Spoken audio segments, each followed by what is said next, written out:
Para abordar este tema, bueno, primero vamos a definir lo que es el cambio climático, pero viéndolo desde una perspectiva mucho eh, más general, saber qué es lo que pasa con ese proceso, que muchos ya sabemos lo que es lo que es el efecto invernadero. Bien, para poder empezar a explicar, para poder que exista vida en la Tierra, la temperatura debe ser lo suficientemente cálida. Entonces, esta condición permite que los seres humanos, también las especies de animales y de plantas se reproduzcan y también interactúen con los ecosistemas. Entonces, gracias a el efecto invernadero, lo que es el planeta Tierra recibe y retiene suficiente calor del Sol para poder mantener una temperatura promedio. Y de no ser por el efecto invernadero natural, la temperatura terrestre sería excesivamente fría y la vida aquí sería imposible. Entonces, con esto quiero decir que el cambio climático, el efecto invernadero, son procesos naturales del planeta Tierra para poder que nosotros nos desarrollemos. No es bueno verlo desde esa perspectiva que el efecto invernadero es malo. No, de hecho es un proceso natural. Sin embargo, somos nosotros los seres humanos que al emitir esos gases de efecto invernadero con nuestras actividades, principalmente lo que son industrias, tala, deforestación, entonces liberamos esos gases. Y bien, el efecto de invernadero natural ocurre porque parte de lo que es la energía solar es absorbida por la superficie del planeta. Y eso también los incluye lo que son los mares. Ellos también absorben esa energía. Y una parte también de esa energía es reflejada por esa superficie del planeta Tierra hacia afuera. Es decir, que se devuelve al espacio y es retenida aquí en el planeta Tierra también otra parte por lo que son los gases de efecto invernadero. Los ecosistemas actuales están adaptados a lo que es ese rango de temperatura que tenemos actualmente, el cual es mantenido por lo que es balance de energía, de calor, gracias al efecto invernadero. Sin embargo, por la actividad humana que ha generado crecientes cantidades de gases de efecto invernadero, se está desestabilizando el balance natural de la atmósfera del mismo. Entonces esto se debe principalmente a lo que mencioné, deforestación, quema de combustibles fósiles, como por ejemplo para obtener carbón, petróleo, entre otros. Y desde la década de los años 70 se ha visto esa tendencia de incremento de temperatura media global, aproximadamente lo que es 0.1 grados centígrados por década. Por otra parte, lo que son las proyecciones climáticas para este siglo sugieren que para lo que son los años creo que 2100 en adelante se tendrá un incremento de la temperatura a un rango de 1 grado centígrado y 3.7 grados centígrados. Es decir, entre ese rango es donde vamos a nosotros estar si seguimos emitiendo como estamos actualmente. Y bueno, ¿cuáles son esos gases de efecto invernadero? Que el principal que conocemos es el dióxido de carbono. También está lo que es el metano, el óxido nitroso, el ozono troposférico, también lo que es los gases fluorados, que eso es lo que se conoce como CFC, lo que es la otra clase que creo es HFC, que son hidrofluorocarbonos, también lo que son los PFC, los perfluorocarbonos, todos esos gases fluorados. Entonces, el cambio climático es el resultado de esas emisiones que son generadas normalmente, bueno, que nosotros las incrementamos con nuestras actividades.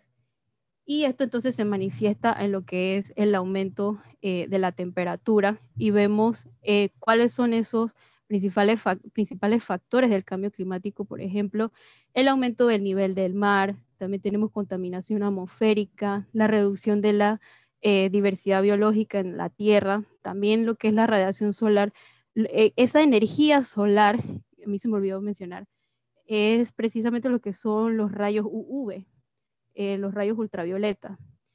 También lo que se da lo que es la reducción de especies genéticas, el aumento de la temperatura, como mencioné, y el deshielo de los glaciares. Es notable en muchas partes del mundo cómo ha aumentado la temperatura significativamente en lugares donde antes no se daban muy rápidamente lo que eran esas estaciones de mucha calor, estaciones secas. Uh -huh. Ay, aquí vemos lo que es un panorama mundial de lo que es el incremento de la temperatura a lo largo de los años. Aquí bueno, esta representación gráfica vemos lo que son los riesgos globales bajo niveles crecientes de cambio climático. Eh, de manera general, los riesgos se generan producto de lo que es el cambio climático que se manifiesta de manera ascendente. Como ya mencioné anteriormente, este se va incrementando y los patrones existentes de precipitación, temperatura, que antes existían, ya eso no lo vamos a volver a ver, pues se han creado nuevos patrones de una manera muy acelerada, resumidamente hablando. Entonces, en el gráfico se muestran, como dije, los riesgos asociados con los diversos motivos de preocupación, lo que son sistemas únicos y amenazados, fenómenos meteorológicos extremos, la distribución de los impactos totales a nivel global y episodios singulares a gran escala. Entonces, vemos aquí que lo que es el sombreado presenta primero lo que es la escala esta indetectable, que es que no se atribuye el cambio climático o ningún impacto asociado. El siguiente, que es moderado, indica los impactos asociados que son detectables y que se atribuyen también al cambio climático.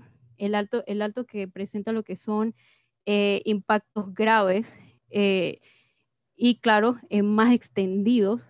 Y el púrpura, que señala un riesgo muy alto eh, y que puede ocasionar repercusiones a futuro. Entonces nosotros aquí vemos lo que son los dos termómetros diferentes. Uno que está en la escala, o sea, está relacionado a lo que es la temperatura, los rangos de temperatura dados desde 1986 hasta 2005. Y acá en esta tenemos lo que es la temperatura en relación a lo que es los periodos de 1850 a 1900. Vemos cómo hay una diferencia. Esto no quiere decir que ahorita mismo estemos 5 grados centígrados. De hecho, aquí se muestra dónde estamos aproximadamente actualmente. En 2003, 2012 se ha representado, bueno, se ha presentado lo que es esta temperatura, que sería cerca de los 0.5 grados centígrados. Se está tratando de no llegar al 1 o inclusive también al 2 actualmente. Pero si seguimos a futuro, vemos cómo van cambiando los colores de cada uno de los riesgos asociados. Aquí ya vemos como un color púrpura, o sea, es muy alto. Los sistemas únicos y amenazados, si alcanzamos los 5 grados centígrados, eso va a ser devastador. Entonces aquí explico más o menos cómo son esos riesgos globales. Primero, lo que son los sistemas únicos y amenazados, que son sistemas tanto ecológicos como humanos, que tienen rangos geográficos muy restringidos por las condiciones relacionadas al clima y tienen un alto endemismo, que es precisamente eso, a lo que se refiere, que es ya sea una especie animal o también de plantas que no se ve en otro lado, sino que solamente está en un territorio determinado, en un tiempo determinado. Y después menciona otras propiedades distintivas. Los eventos climáticos o extremos, que son riesgos e impactos para la salud humana, los medios de vida, los activos y ecosistemas de eventos climáticos extremos. Tenemos también el tercero, distribución de impactos, es decir, los riesgos, los impactos que afectan de manera desproporcionada a grupos particulares debido a lo que es la distribución desigual de los peligros del cambio climático. Y eso está relacionado a lo que es la exposición y también la vulnerabilidad de esos sistemas. Los impactos globales agregados, que es el daño monetario global, la degradación a escala global y la pérdida de ecosistemas y también de biodiversidad. Y los eventos singulares a gran escala, que son relativamente grandes, abruptos y a veces irreversibles en los sistemas causados por el calentamiento global. Aquí vemos una comparación con el siguiente gráfico, que vemos que tiene la misma escala de temperaturas que ya habíamos mencionado anteriormente. Nosotros estamos aproximadamente por aquí.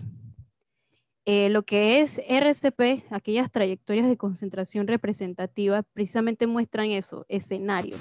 Entonces, el de 8.5 se le atribuye a lo que son escenarios de altas emisiones. Si seguimos por esa por ese camino de seguir emitiendo inconscientemente, de no teniendo planes de desarrollo sostenible, tampoco de mitigación y adaptación, el escenario es muy grave. Sin embargo, si mantenemos lo que es el RCP 2.6, que es un escenario de mitigación de bajas emisiones, entonces podremos mantenernos como estamos actualmente y no llegar a los 3, ni siquiera a los 3 grados centígrados, que esperemos que así sea. Bien, ahora voy a hablar de lo que son aquellos impactos en los sistemas tanto naturales como los humanos. De los sistemas naturales podemos mencionar lo que son recursos hídricos. Puedo mencionar algunos ejemplos como lo que son el derretimiento de los glaciares. Si se siguen disminuyendo en todo el mundo, aunque son variaciones regionales, entonces esto va a ocasionar lo que es el aumento del nivel del mar. También están dando lo que son la aparición de lagos o de formaciones así, lagunas, en algunas partes del mundo donde antes no se veían. Y esto, bueno, puede ser por la formación de las mismas roturas del suelo que van dando, que van ocasionando esos depósitos para lo que es las lagunas y lagos. También podemos mencionar que en todos los continentes se han observado impactos sobre el ciclo hidrológico. Esto es notable y afectan a lo que es la disponibilidad de agua dulce y también de su calidad. También encontramos lo que son alteraciones en lo que es la temperatura del agua, que afecta también a los ecosistemas marinos. Por ejemplo, se ha observado lo que es aumento de la eutrofización, que es ese aumento descontrolado de materia orgánica en un determinado sitio, la disminución de oxígeno disuelto también. Hay aumentos de salinidad, en lo que es mayor contenido de nutrientes, como dije, la eutrofización, entre otros. De ecosistemas terrestres y acuáticos continentales, podemos decir que debido al incremento de la temperatura, también al cambio de las presentaciones, aumento de sequía, se van afectando estos ecosistemas. Ya se han observado cambios en ecosistemas en relación a esos factores climáticos, reduciendo las áreas de distribución de especies, disminución de lo que es la salud. También hay un ritmo muy creciente de especies arbóreas dominantes y aumento de riesgo de erosión y desertificación. En los ecosistemas costeros, es decir, en las zonas costeras, también se incide el cambio climático y principalmente en 3 variables que se pueden mencionar. Primero, lo que es el nivel del mar, el aumento del nivel del mar, la temperatura del océano y también la acidificación del agua del mar. Todos estos factores van, por ejemplo, ocasionando lo que es el blanqueamiento de los arrecifes de coral, lo que es la decoloración y pérdida de todo lo que es sus nutrientes y también su estructura cimentada, que como mencioné son ecosistemas fuertes, pero al mismo tiempo débiles cuando se presentan todos estos factores climáticos. También está lo que son los océanos, el calentamiento de océanos. También se ha observado el calentamiento de la temperatura del agua ha ocasionado lo que son la distribución de hábitats o también de especies de peces, moluscos, entre otros, alrededor del mundo. Con relación a lo que es los impactos en los sistemas humanos, encontramos lo que son primero la agricultura, pesca y medio rural. Se sabe también que a escala mundial, global, las tendencias observadas en algunas variables climáticas, incluyendo las temperaturas, han tenido impactos negativos muy significativos sobre la evolución de los rendimientos de cultivos, de varias especies de cultivos. También se afecta lo que es la abundancia y distribución de las pesquerías alrededor del mundo, tanto de especies marinas como también de agua dulce. Y afecta entonces a lo que es todas estas actividades de producción de acuicultura en todas las partes del mundo. También se ven impactos en lo que es la productividad agraria que provocan impactos sobre lo que es la base económica del medio rural, los medios de vida que ellos tienen y también lo que es el uso de la tierra. También se ve, por ejemplo, en las zonas rurales actualmente son vulnerables a los impactos del cambio climático debido a que muchos de ellos dependen de esas actividades de subsistencia como la agricultura y también dependen de esos recursos naturales que los rodean y lo hacen muy sensibles, o sea, es decir, no tienen una vulnerabilidad baja, o sea, la tienen es alta con respecto al cambio climático y poder responder ante ello si en algún momento sufren de algún desastre. También está lo que es la salud humana.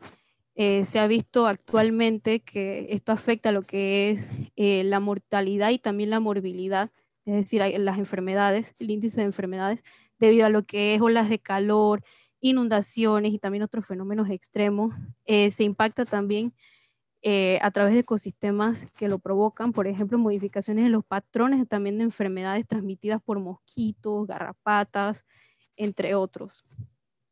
También se puede decir que a partir de los impactos sobre los sistemas sociales en aspectos tales como la seguridad alimentaria, la capacidad laboral, todo se va viendo afectado, la salud mental, el desplazamiento de las poblaciones y otros efectos también sobre los sistemas de atención de salud. Es lo que podemos mencionar así como ejemplos de cada uno de los impactos en estos sistemas. Bien, ahora sí voy a mencionar lo que son esos conceptos relacionados a desastre, riesgo, vulnerabilidad, para que los vayamos asociando y teniendo en cuenta para esta presentación. Bien, desastre, voy a definir primero lo que es decir, voy a ir por cada definición. Esta se puede decir que es una perturbación del funcionamiento de una comunidad o sociedad que implica pérdidas e impactos humanos, materiales, económicos o también medioambientales que superan la capacidad de la comunidad o la sociedad afectada para hacer frente a la situación con sus propios recursos. Estos desastres los podemos clasificar como hechos por el hombre, como también por naturales. Se sabe que lo que es alrededor del mundo se sufren de esta clase de problemas y los asociamos a tipos de desastres naturales y sociales. Así los vamos a definir.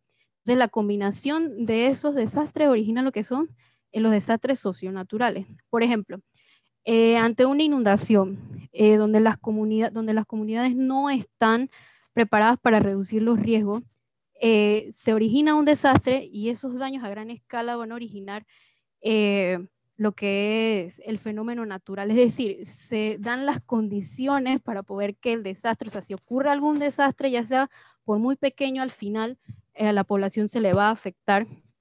Y ese desastre entonces se relaciona también a daños a infraestructura, salud, vivienda, componentes sociales también de la comunidad. Y por eso entonces se dice que son desastres socio-naturales.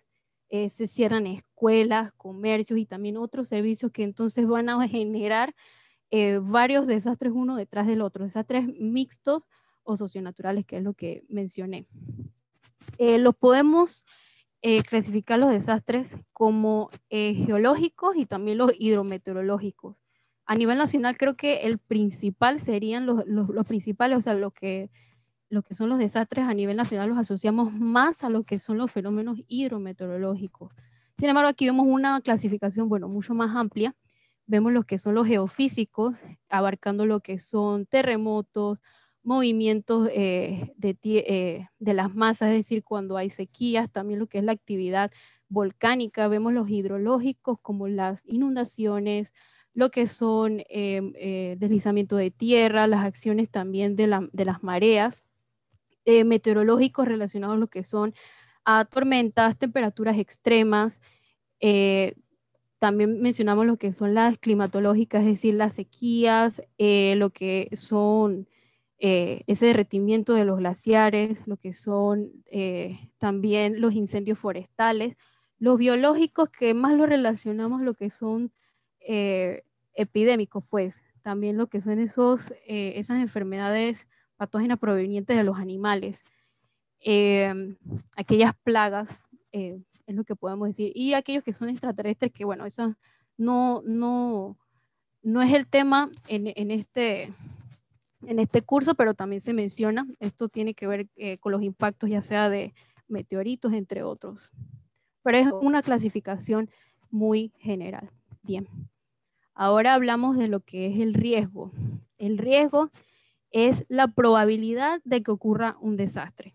Este se expresa, por ejemplo, en las posibles consecuencias negativas, esos daños y pérdidas de tipo económico, social y también ambiental que pueden presentarse en caso de ocurrencia de un desastre.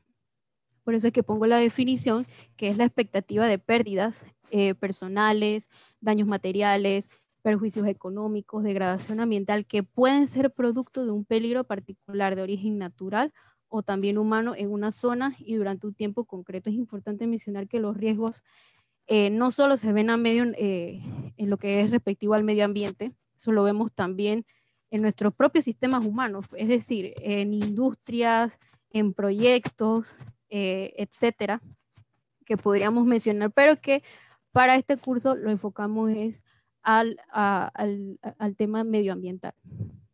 Bien, entonces el riesgo también lo podemos definir con una simple fórmula. El peligro por la vulnerabilidad por la exposición.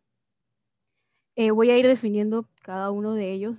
Por ejemplo, el peligro es ese fenómeno, actividad humana o condición peligrosa que puede causar la pérdida de vidas, lesiones y también otros impactos y daños a lo que es la salud, la propiedad, pérdida de medios de vida, entre otros. En esos involucramos lo que son, o sea, por mencionar algunos ejemplos, la reducción de la protección natural de los ecosistemas debido a la degradación, los impactos del cambio climático en determinadas regiones, por ejemplo. También está lo que es la vulnerabilidad, que son aquellas características o circunstancias de una comunidad o sistema que lo hacen susceptible a los efectos dañinos de una amenaza. Eso lo podemos poner como ejemplo, la pobreza, la degradación medioambiental, las condiciones de vida peligroso. También podemos involucrar lo que es la mala gobernanza y la falta de preparación ante los peligros, las desigualdades sociales, la marginación y también lo que es la escasa capacidad de reacción. De la exposición la definimos como personas, bienes o sistemas u otros elementos presentes en zonas de peligro que por tanto están sujetos a pérdidas potenciales. Es decir, no ha ocurrido, pero es muy probable que pase. Entre esos ejemplos podemos poner, o sea, que aumentan lo que es la exposición. Primero, la falta de procesos de planificación urbana, lo que es relacionado a los planes de ordenamiento territorial. Bueno, la planificación de ordenamiento territorial. Lo que son los asentamientos inapropiados de locaciones, por ejemplo, en pendientes muy pronunciadas o a lo largo de ríos o también muy pegados a las costas. También encontramos lo que es la falta de planes de evacuación o también de sistemas de alerta temprana. Eso es lo que podemos ver de cada uno. Y aquí presento una imagen donde se asocian cada uno de ellos y es lo que da origen entonces al riesgo.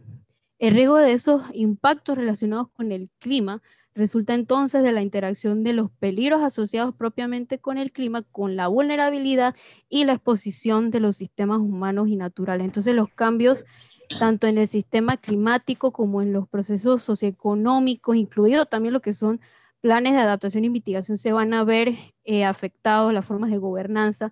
¿Y por qué menciono los planes de adaptación y mitigación? Porque esos se van a tener que cambiar entonces a medidas mucho más rigurosas, tal vez ver otras fuentes de financiamiento para poder hacerle frente, por eso es que se menciona. Entonces, es importante lo que es la planificación de respuesta para poder abordar esos riesgos. Aquí coloco que los riesgos de los impactos, bueno, sí fue lo que expliqué. Bien, es importante también mencionar que el riesgo no se elimina. El riesgo siempre va a estar presente y no se puede eliminar. Pero entonces, ¿qué se puede hacer? Se puede mitigar, se puede evitar, se puede transferir o se puede aceptar. Esto los coloco, bueno, son términos que se asocian más a lo que es administración de proyectos.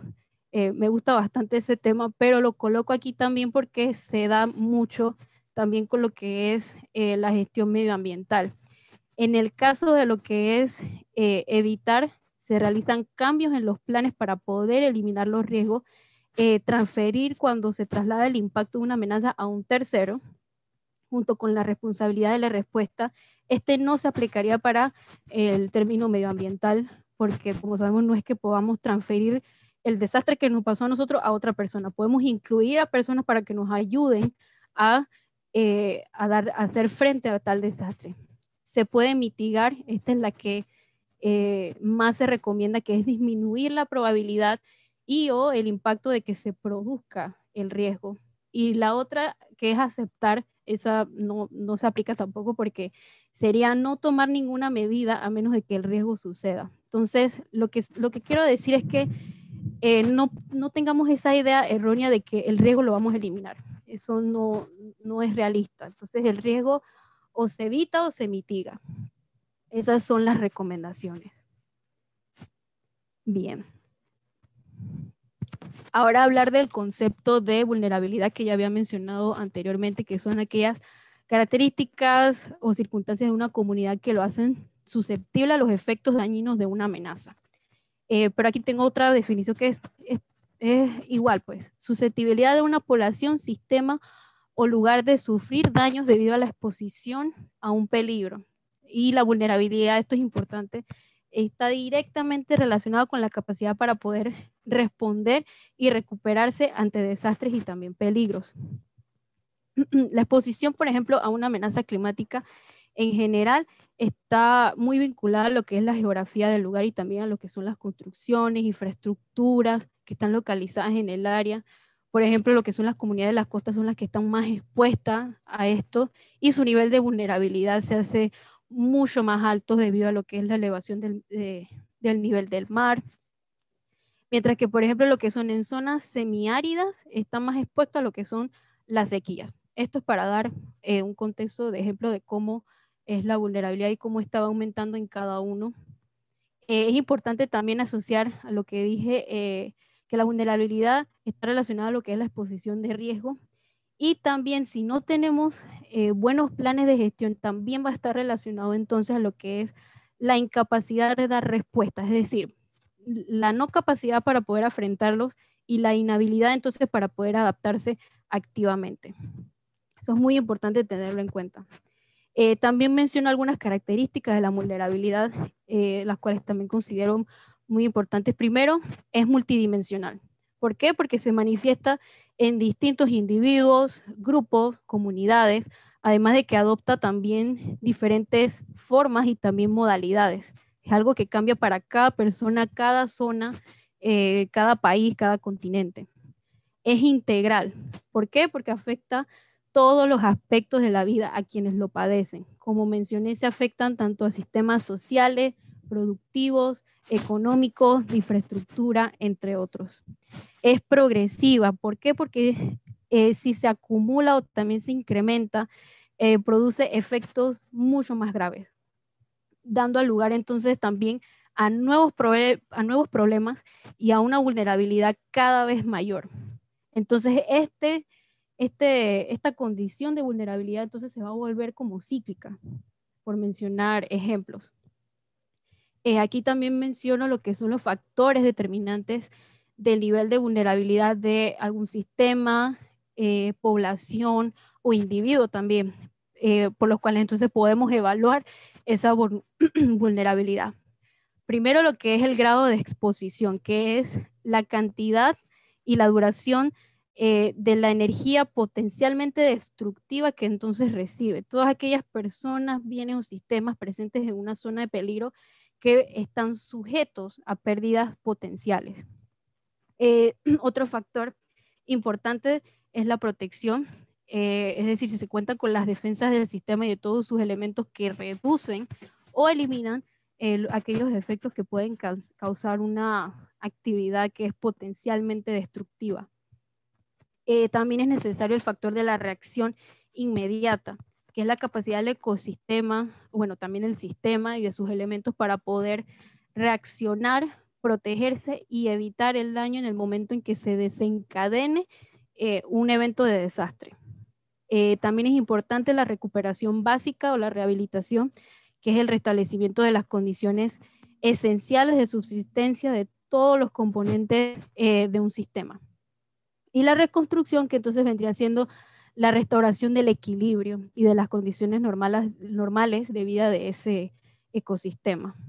Pero claro, haciéndolo en un estado mucho más evolucionado, porque es importante mencionar que lo que son planes de gestión de riesgo, de adaptación y también de mitigación, estos se deben ir cambiando con el pasar del tiempo, es decir, son dinámicos, no pueden permanecer con las mismas estrategias, las mismas acciones durante largos periodos de tiempo. Hay algunas acciones que sí, pero otras que se deben cambiar porque, como mencioné, lo que es el cambio climático se va a ir incrementando, los factores de cada uno de los ecosistemas también. Entonces, por eso menciono que es como dinámico esos planes. Y bueno, aquí muestro un gráfico en el que los ejes se muestran lo que es el paso del tiempo en condiciones de vulnerabilidad y exposición, y en el eje de la Y lo que es la realización y disfrute de los derechos. Entonces, al ocurrir un desastre, por ejemplo, como un terremoto, o también inundaciones producto de precipitaciones de gran intensidad y también de duración, provoca entonces lo que, por ejemplo, puede ser la sequía. Y es aquí entonces donde vemos que se presentan pérdidas y entonces también hay una mayor vulnerabilidad y el disfrute de la vida y la realización de los derechos entonces va bajando. Es lo que menciono con este gráfico. También menciono otro ejemplo aquí. Por ejemplo, un ejemplo de riesgo de desastre por deslizamiento de tierra. Por ejemplo, en Perú, el 15 de abril de 1992, a las 3:30 de la madrugada, el río Chilcayo se desbordó y provocó la inundación de numerosas viviendas ubicadas en terrenos ribereños en ambos márgenes del río, en el sector comprendido entre lo que era un hotel de turistas y el territorio municipal de la ciudad de Tarapoto. También resultó afectada lo que fue la fuente de captación de agua potable y la carretera de acceso de dicha instalación. Entonces, ¿qué podemos decir? ¿Cuáles fueron esos factores influyentes? Primero, que en el área la masa de tierra era muy inestable. Segundo, la localización insegura de la población. Tercero, la falta de sistemas de protección. Y cuarto, que la población no era consciente del problema. Entonces, aquellas circunstancias que van a aumentar la vulnerabilidad con respecto al ejemplo, está primero que el terreno es no urbanizable por presentar fuertes pendientes. Eso va aumentando la vulnerabilidad. Parte de la comunidad habitaba a orillas del riachuelo que baja de la montaña, o sea que hay mayor parte de consecuencias por lo que es un deslizamiento. Tercero, no existe un mecanismo tampoco de alerta temprana, eso también va aumentando la vulnerabilidad. Y por último, la comunidad no está preparada para actuar con celeridad y seguridad ante un evento de tal magnitud. Eso es lo que podemos destacar de este ejemplo en Perú, el cual era una población que tiene una vulnerabilidad muy alta. Bien, pero ahora también es importante abordar el tema de la resiliencia.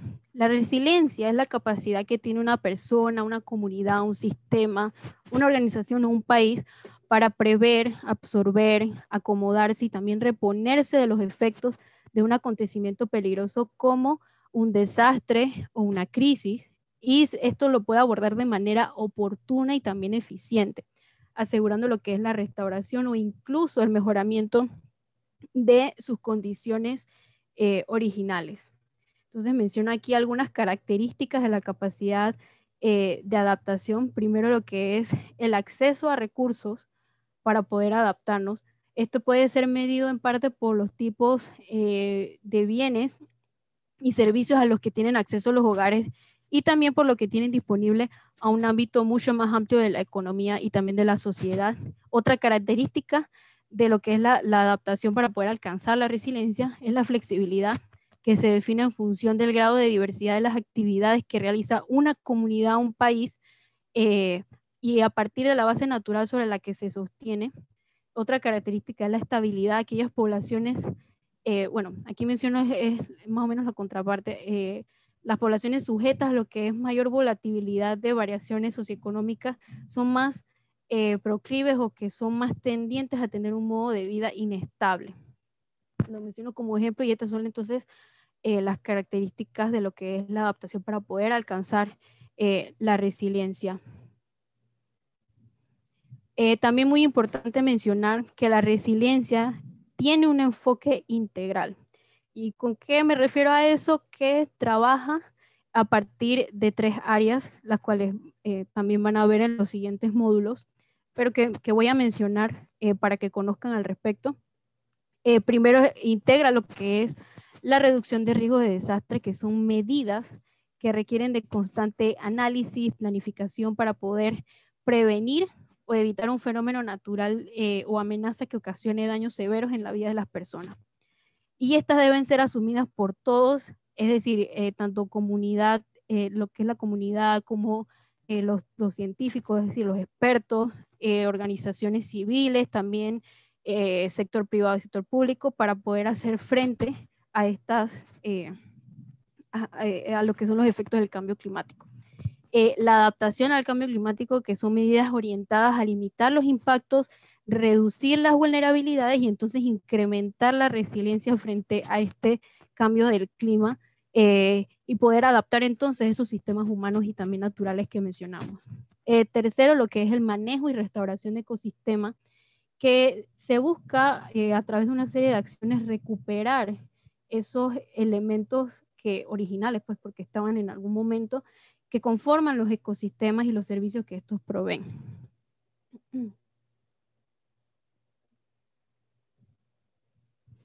Bien, entonces, ¿cómo se está llevando a cabo lo que es la adaptación y mitigación al cambio climático en Panamá? Como mencioné anteriormente, los sistemas prioritarios para lo que era la mitigación está energía, UTCUTS, agricultura, IPU y residuos.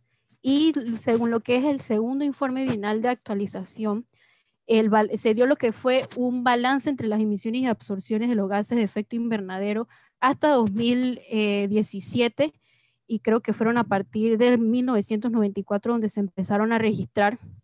Y aquí vemos cuáles fueron esos resultados de las emisiones. Estas emisiones, bueno, son en valores absolutos, hay un nivel de incertidumbre, pero no es tan alto, según me parece, no recuerdo muy bien. Bueno, menciono primero los que son sin UTCUTS. ¿Por qué menciono con UTCUTS y sin UTCUTS? Porque lo que es el uso de la tierra y cambio de uso de la tierra y también silvicultura ayuda a aumentar lo que son las absorciones de gases de efecto invernadero. No es que las emitan, sino que las absorben y hace que entonces en el país no hayan tantas emisiones de gases de efecto invernadero. Pero sin UTCUTS es para que vean el escenario original si no estuviéramos entonces contando con este recurso. Un 63% es el sector energía, es el que más emite, un 19% lo que es el sector agricultura, un 11% lo que es residuos y un 7% lo que es el sector de procesos industriales. Esto es para dar un vistazo a cómo están las emisiones de gases de efecto invernadero en Panamá. Y aquí es donde muestro lo que son las absorciones por medio del sector UTCUT. Como ven, están claro por debajo de cero y este sería entonces el balance general que se pudo calcular. O sea que básicamente estamos... Disculpa, Lanet, ¿podrías colocar la diapositiva anterior si eres tan amable? Sí. ¿Tenía alguna pregunta o iba a apuntar? No, tengo una consulta. Cuando estabas dando los valores de energía y los valores de IPU, si los puedes repetir, por favor. Sí, habíamos dicho que para lo que era el sector energía, un 63% de emisiones fueron las que se realizaron, pues. para el sector energía. Para lo que es el sector agricultura, un 19%, para el sector de residuos, un 11%, y para el sector de IPUs, que es procesos industriales y usos de productos, un 7% de emisiones. Ajá. Eh, Bueno, ahí tenía una consulta sobre cómo separan al IPU de los factores de la energía, porque IPU también utiliza la energía o se refieren a otro tipo de uso. Creo que esto se refiere más a aquellas industrias, más que lo que es energía. Energía lo vinculamos más a lo que es el combustible fósil que usamos en el país. Ok, Sí, serio. gracias. Y bien, para hablar de lo que es los sistemas prioritarios para la adaptación al cambio climático, en Panamá se identificaron lo que son los sectores de recurso hídrico, agricultura, salud humana, zonas costeras y también ciudades resilientes. Para dar un panorama general de lo que son las condiciones en Panamá, Panamá es un país potencialmente vulnerable a la ocurrencia de desastres naturales, pero aquellos relacionados a lo que es el agua, es decir, aquellos fenómenos hidrometeorológicos. Aunque también en comparación con otros países de la región de Centroamérica y del Caribe, nosotros estamos en una posición, en una condición privilegiada, ya que como han notado, no se han tenido muchos impactos de desastres naturales con respecto, comparándonos con otros países.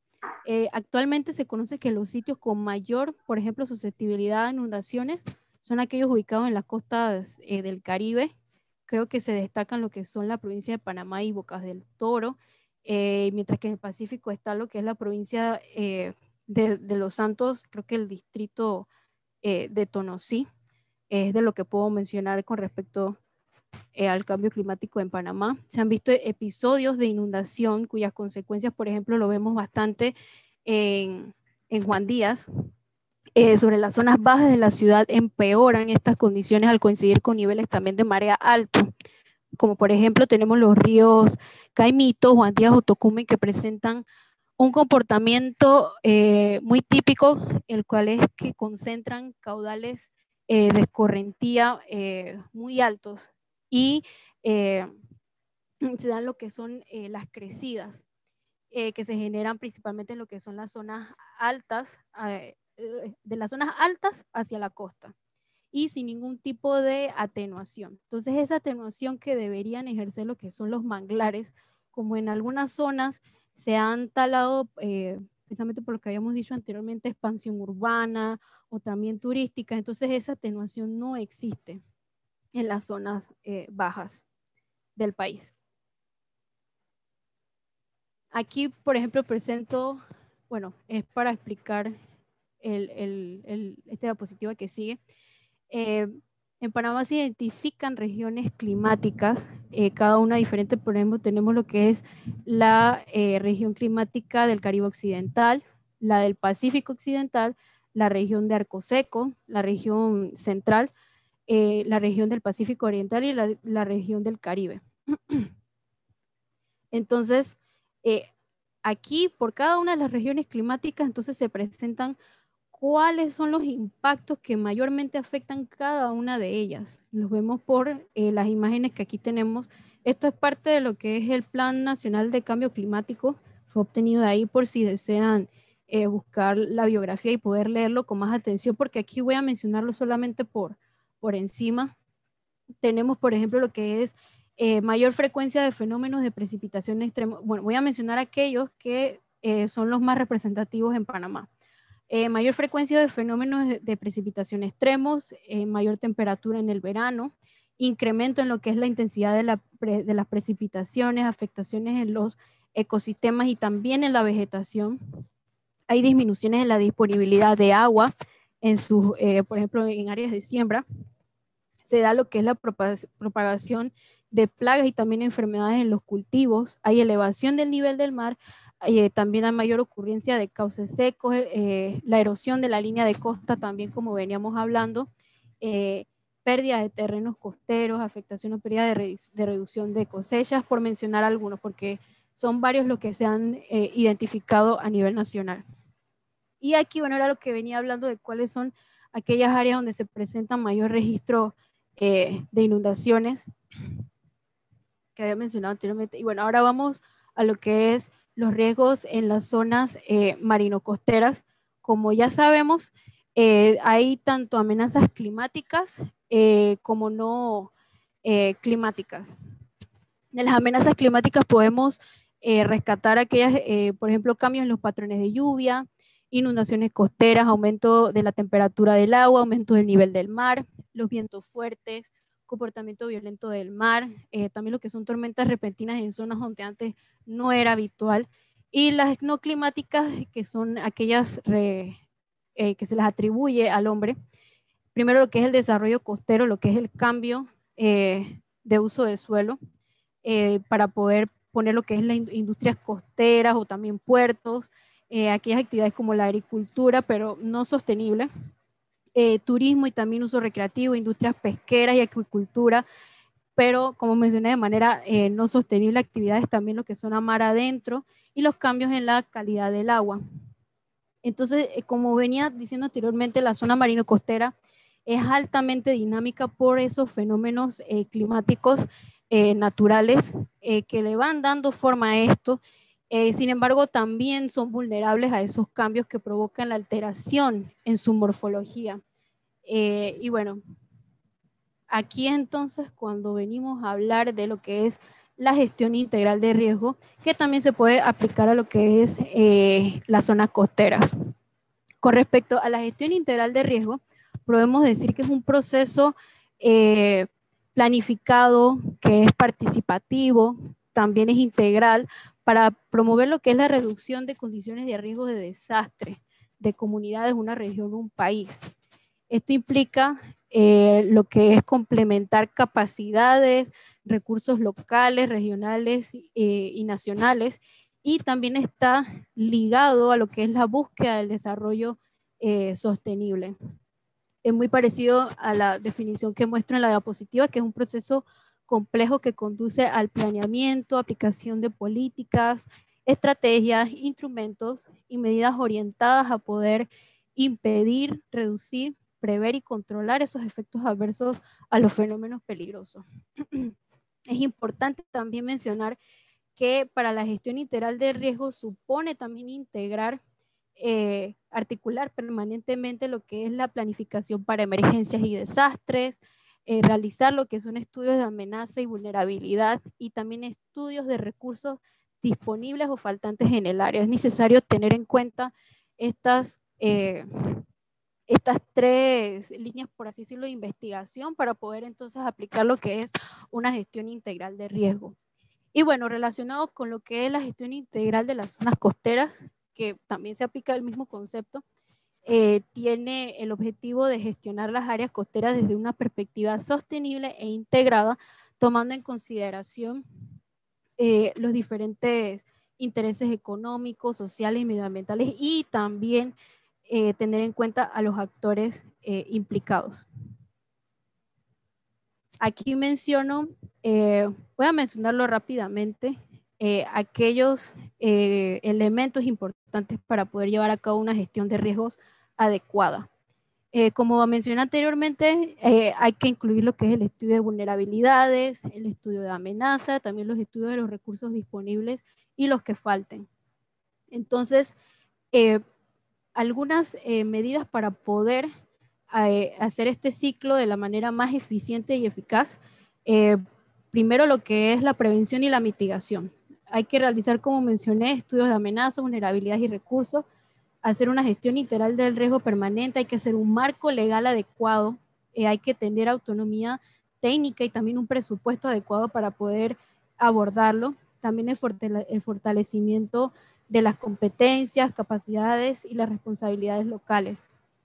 Hay que tener una buena preparación al adoptar medidas en materia de infraestructura, mejora de las capacidades para análisis rápidos de daños y también de asistencia necesaria, y también lo que es la creación de sistemas de alerta temprana. De lo que es los sistemas de alerta temprana, primero tener en cuenta lo que es el conocimiento del riesgo. Hay que tener constantemente lo que es un monitoreo de la amenaza, análisis y pronóstico de la misma, también lo que es la comunicación y difusión de las alertas y los avisos, también fortalecer las capacidades locales para responder frente a la alerta recibida, es decir, preparar a la población. También en lo que es la rehabilitación y reconstrucción, que aquí es cuando ya venimos a hablar de la resiliencia, es necesaria la reducción del tiempo y la intensidad de la exposición. Se deben hacer actividades de protección, se debe hacer lo que es la mejora de capacidad de reacción inmediata y la creación de capacidad para garantizar la reconstrucción del ecosistema afectado. Así, otra vez puse la diapositiva, ok. Sí, la puse nuevamente porque iba a entrar en uno de los temas de lo que es la resiliencia, lo que es la reducción de riesgos de desastres. Solamente es para dar un preámbulo porque en los siguientes módulos se va a tratar más este tema. La reducción de riesgo de desastre es aquella que tiene aquellas estrategias que tienen como objetivo reducir los daños causados por los peligros naturales como terremotos, inundaciones, sequías, entre otros. Y es el concepto y la práctica de poder reducir los daños a través de esfuerzos sistemáticos para analizar y disminuir los factores que causan los desastres. Aquí menciono, bueno, creo que aquí está el logo de lo que es el programa de Alianza por la Resiliencia.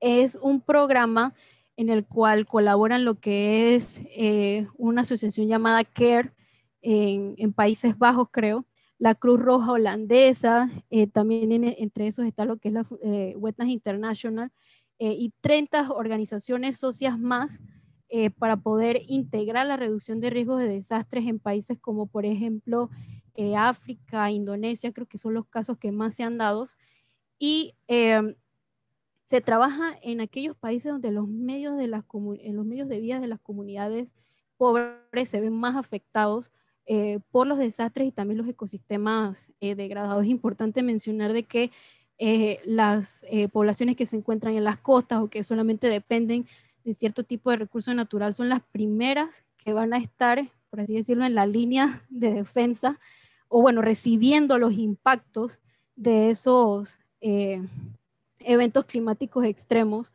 Son los primeros que van a estar ahí también para poder recuperarse y defenderse de estos mismos. Entonces, por eso se realizan programas como este de reducción de riesgo de desastre.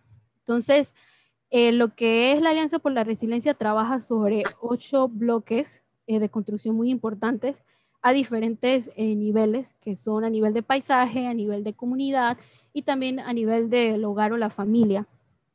Entonces, para explicar un poco cuáles son esos 8 principios, bueno, para mencionarlos primero, se trabaja en tiempos diferentes, o sea, trabajar en escalas de tiempos diferentes para asegurar una planificación flexible. También reconocer la amplia gama de escalas geográficas en las que se expresan esos impulsores de vulnerabilidad. También se quiere fortalecer la resiliencia institucional ante cambios en el riesgo de desastre, clima y también de ecosistema. También promueve lo que es la integración de disciplinas para analizar el ambiente que puede enfrentar diferentes riesgos.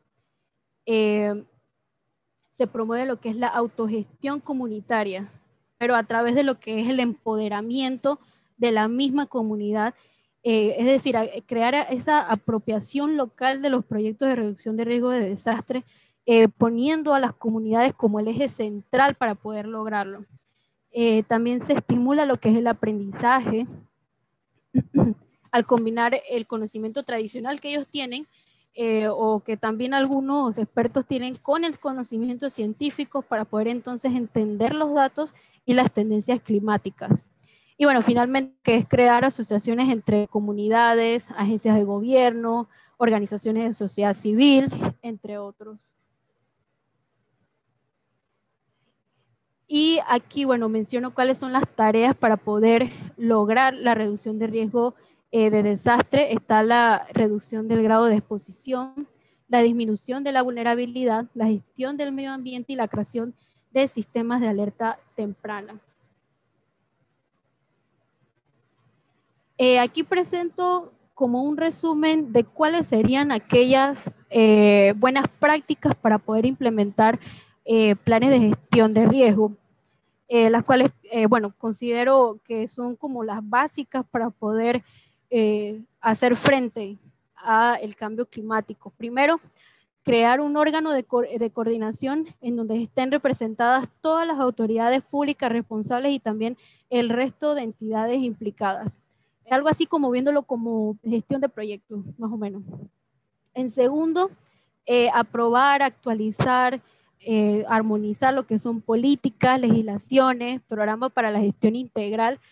Bueno, en este caso, como estamos hablando de humedales, bueno, ecosistemas costeros, gestión integral de la zona costera, considerando los riesgos naturales y también el cambio climático a través de estrategias como de gestión de cuenca hidrográfica, gestión de la calidad del agua, planificación y ordenación del territorio litoral, lo que habíamos hablado anteriormente de planificación de ordenamiento territorial.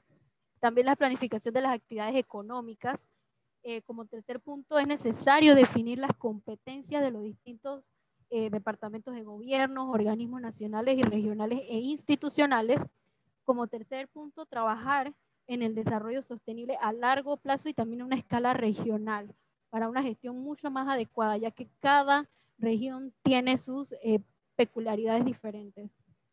También hay que tener en cuenta la opinión de lo que es la sociedad civil, la comunidad, y también tener en cuenta a los profesionales, es decir, los expertos de la comunidad científica para lo que es la toma de decisiones, lo que es la participación ciudadana.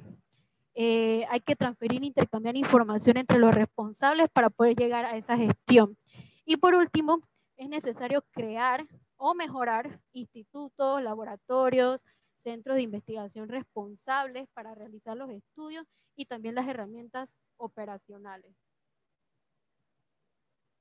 Y bueno, creo que ya para finalizar, para que tengan un contexto de lo que hablaremos también en la próxima presentación, es sobre soluciones basadas en naturaleza, que esta abarcan lo que son todas acciones que se apoyan en los ecosistemas y los servicios que estos proveen para responder a diversos desafíos de la sociedad, como el cambio climático, la seguridad alimentaria, el riesgo de desastre, la salud humana, el desarrollo económico y social, la degradación ambiental y pérdida de la biodiversidad, y también lo que es la mitigación y adaptación al cambio climático. Entonces, las soluciones basadas en naturaleza se pueden considerar como un concepto paraguas que incluye lo que es una serie de enfoques diferentes como la mitigación, adaptación, reducción de riesgos de desastres, pero todos estos basados en la naturaleza. Pero eso los hablaremos más adelante. Gracias. No sé si hay alguna pregunta mientras que tomo agua.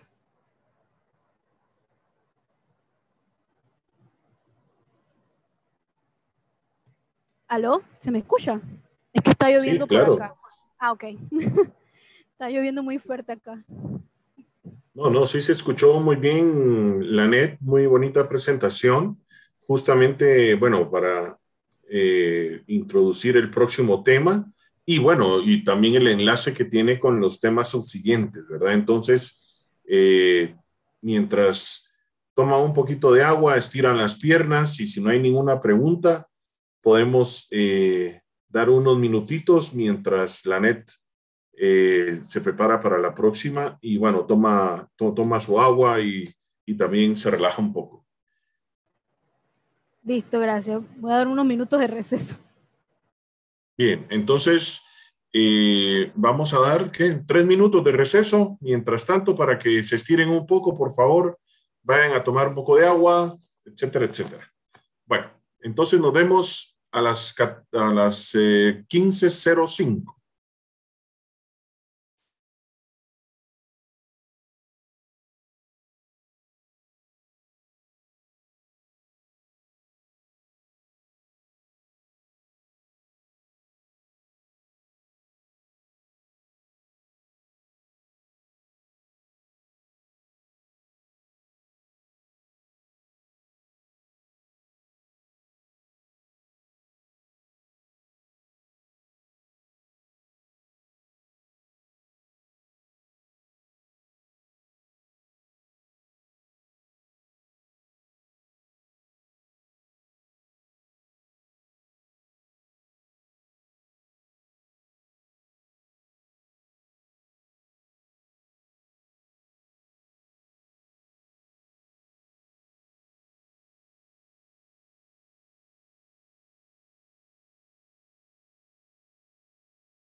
Ve muy bien, estamos entonces de regreso, Lanet. Ya son las 5, justamente los 3 minutos de relax que tuvimos para cambiar de chip. Y entonces estamos ya todos presentes, encendiendo ya sus cámaras, excelente. Y bueno, Lanet tiene la palabra, seguimos con su presentación última. Sí, denme un minuto para proyectar.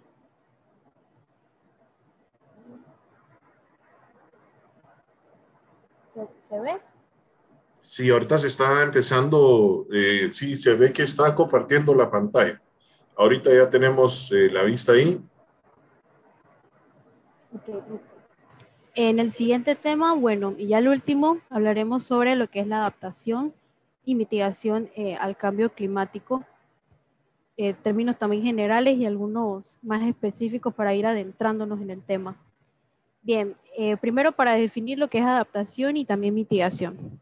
Adaptación son todas aquellas iniciativas y medidas encaminadas a reducir la vulnerabilidad de los sistemas naturales y humanos, como los que mencioné anteriormente, ante los efectos reales o también los que se esperan del cambio climático. Lo que es la capacidad de poder adaptarnos es lo que posibilita a las personas, a los sistemas humanos, a hacer ajustes, por ejemplo, para proteger sus vidas, sus medios de vida ante los impactos del cambio climático. Generalmente se aplica fuera de los periodos de crisis y eso se basa más en lo que son aprendizajes de esos shocks, por así decirlo, y estreses que ya pasaron. Nos basamos en eso para entonces planificar a futuro y la reducción de riesgo de desastre a futuro. Entonces, ¿cuáles son aquellos objetivos de la adaptación? Podemos resumirlo en 3. Primero, lo que es reducir la sensibilidad del sistema humano a lo que es el cambio climático, que se refiere a reducir el grado por el que está o podría afectarse el sistema, en un sentido más como perjudicial por efecto del clima. Como segundo objetivo, alterar lo que es la exposición del sistema al cambio climático, que se refiere principalmente a cambiar la localización de esos elementos de la estructura social, productiva o también la misma infraestructura que se encuentra dentro del área posible, bueno, es dentro de esa área que puede ser posible a impacto de una amenaza.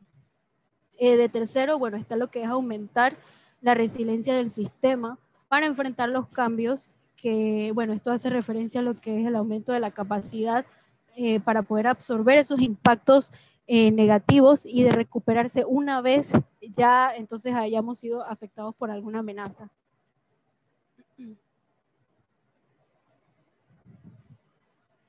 Tenemos también lo que es la mitigación al cambio climático, que según el IPCC, que es el panel intergubernamental de cambio climático, bueno, de expertos de cambio climático, la mitigación es una intervención humana encaminada a reducir las fuentes o potenciar los sumideros de gases de efecto invernadero, que eso es lo que hablamos también en la actividad didáctica, que la mitigación son todas aquellas actividades encaminadas a reducir las emisiones de gases de efecto invernadero.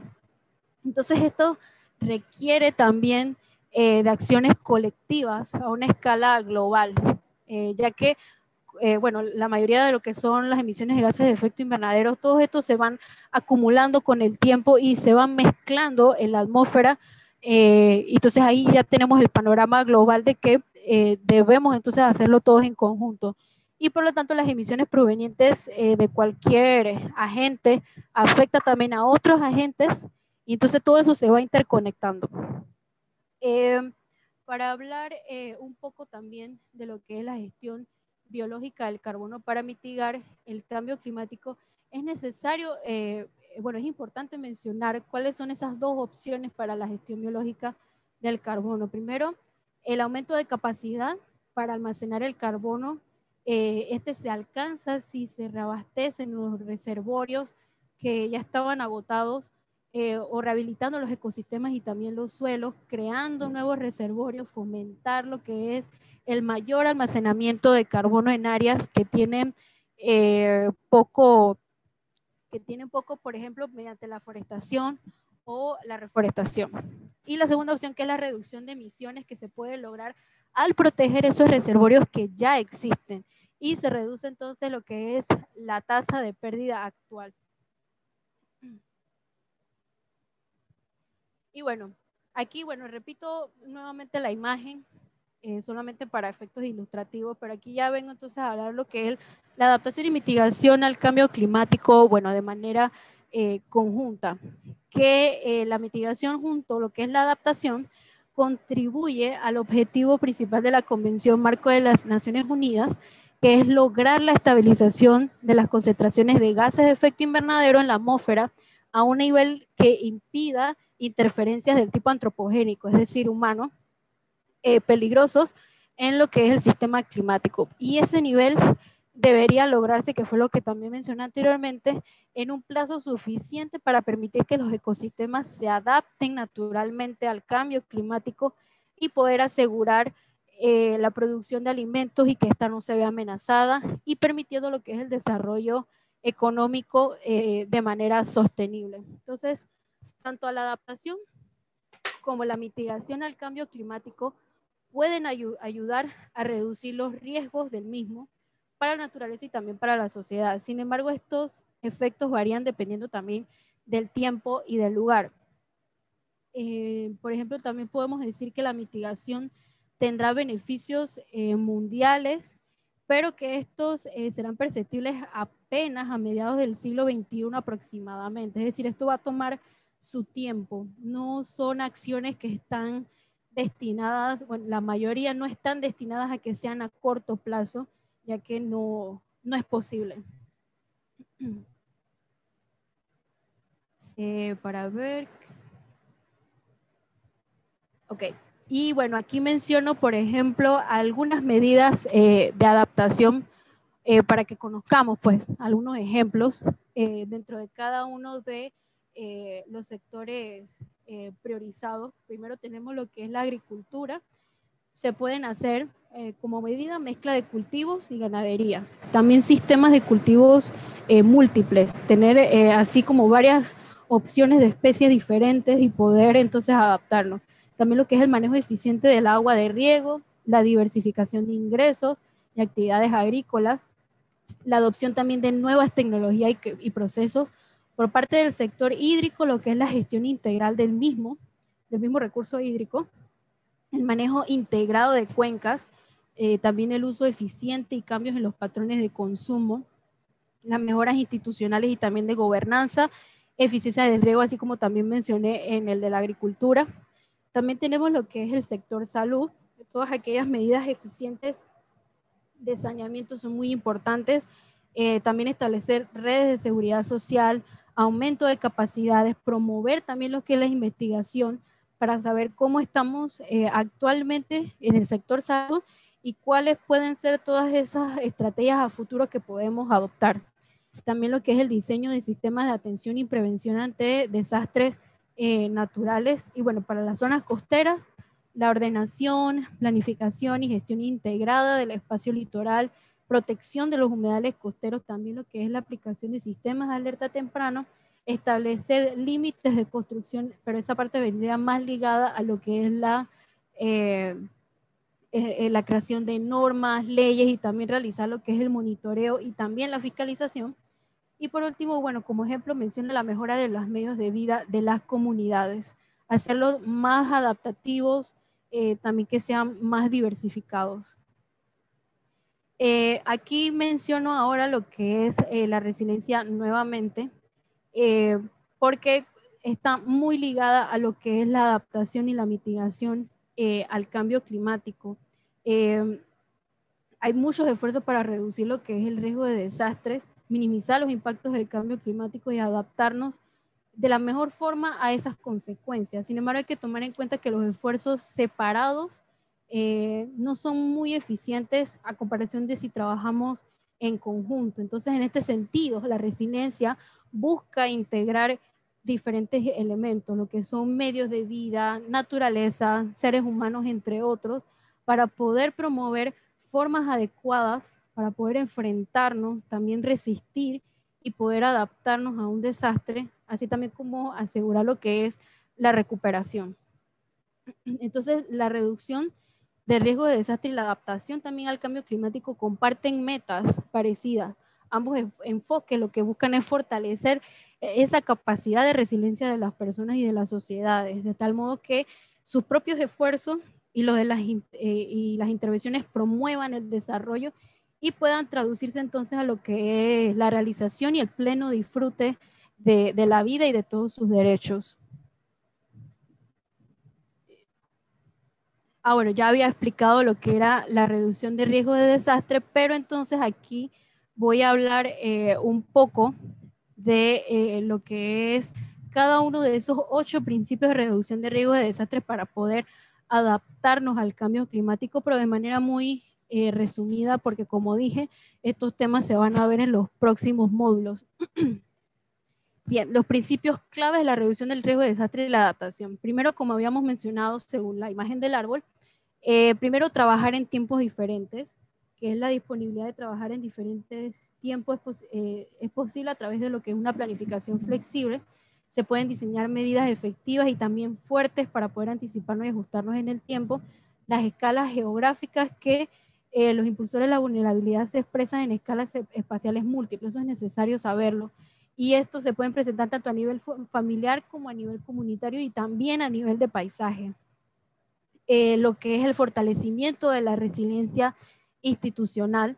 Esto si las instituciones se pueden adaptar al cambio en reducción de riesgo, clima y ecosistemas, entonces así vamos a reducir lo que es la vulnerabilidad, el enfoque, la integración de disciplinas y también diferentes tipos de enfoque.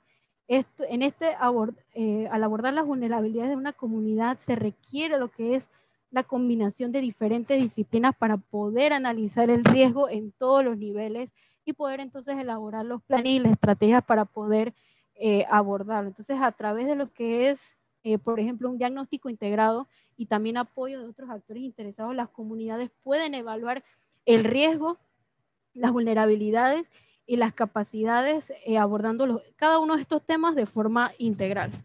Y claro, estos se pueden complementar uno con el otro e incluso prepararse para la respuesta con iniciativas de desarrollo sostenibles. Está también lo que es la promoción de la autogestión comunitaria, que vendría siendo ese fortalecimiento y lo que es la creación de capacidades para promover lo que es la apropiación local de esos proyectos para que ellos se puedan adaptar y también mitigar a lo que es el cambio climático. Y estos son muy esenciales de las comunidades para que tomen entonces la delantera en el desarrollo, en el proceso de desarrollo. Es decir, se les capacita, se les da las herramientas y entonces ellos pueden seguir ellos solos o también con las organizaciones que ellos mismos vayan fundando, pueden ir entonces a afrontar lo que son los efectos del cambio climático. La estimulación del aprendizaje, que vendría siendo como combinar lo que es el conocimiento tradicional y la experiencia, como había dicho anteriormente, para entonces tener un panorama mucho más general y poder enseñarles a ellos todas estas medidas de adaptación y también mitigación al cambio climático. Los enfoques de medio de vida, que es la consideración de todas las dimensiones de la resiliencia a través de vínculos con los medios de vida esenciales en sus dimensiones humanas, sociales, físicas, financieras y políticas a través de un marco de medios de vida sostenible. También lo que es la creación de asociaciones, más como a nivel local.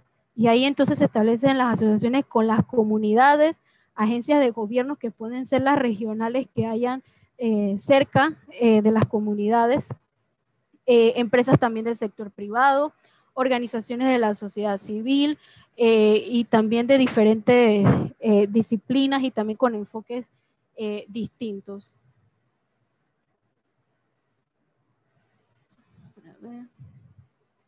Y bueno, aquí muestro ahora el cuadro, pero desde otra perspectiva, es decir, en el paso del tiempo con intervenciones en reducción del riesgo de desastre y adaptación al cambio climático en comparación con la realización y disfrutes de los derechos humanos.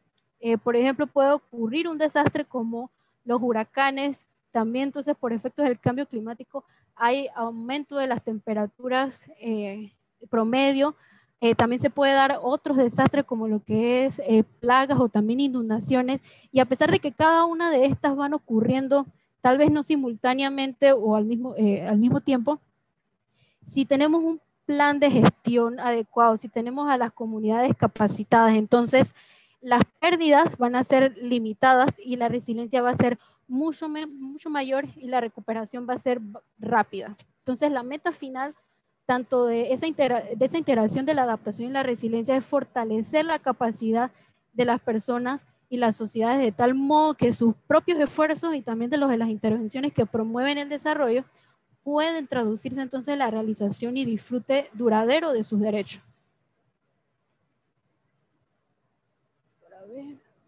Sí, aquí había mencionado lo que era la adaptación también al cambio climático a nivel nacional.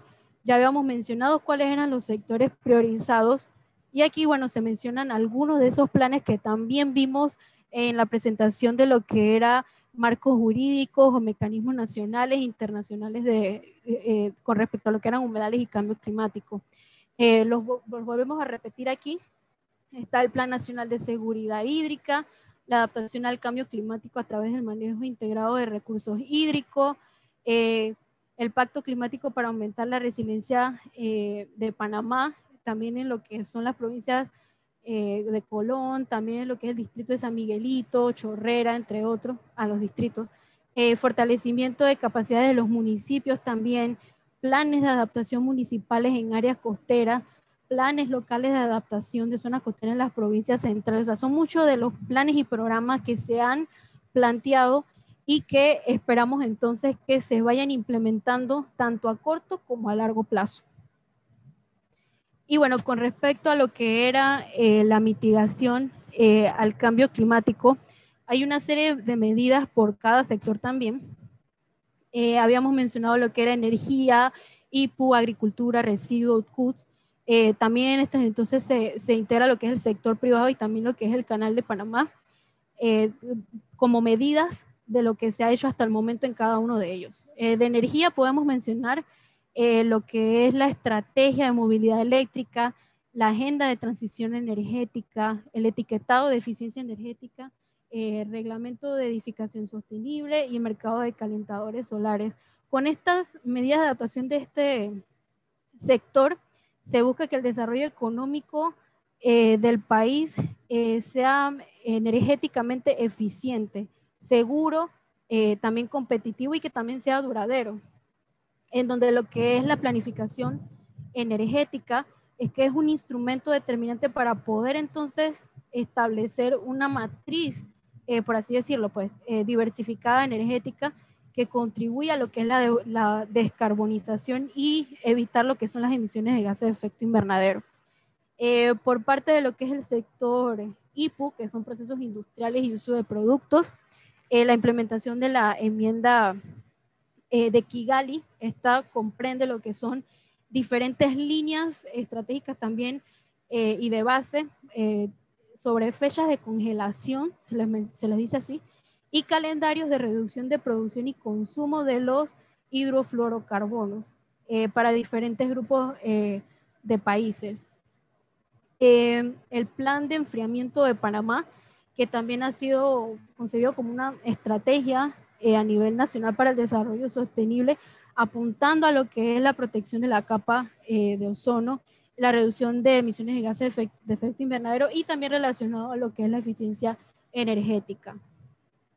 También encontramos lo que es el sector de agricultura, las namas de arroz, bueno, de cultivo de arroz, que con esto se pretende reducir lo que son las emisiones de metano, introducir también variedades de arroz, entre otras estrategias, también lo que es la ganadería, la nama de ganadería sostenible que busca, por ejemplo, intensificar lo que es la cadena productiva ganadera, promover sistemas silvopastoriles sostenibles, manejo de alimentación y también de nutrición animal, entre otros. Del sector residuos, podemos mencionar el programa de basura cero, que busca como concientizar a la población, culturizar lo que es la reducción, reutilización y reciclaje de residuos sólidos.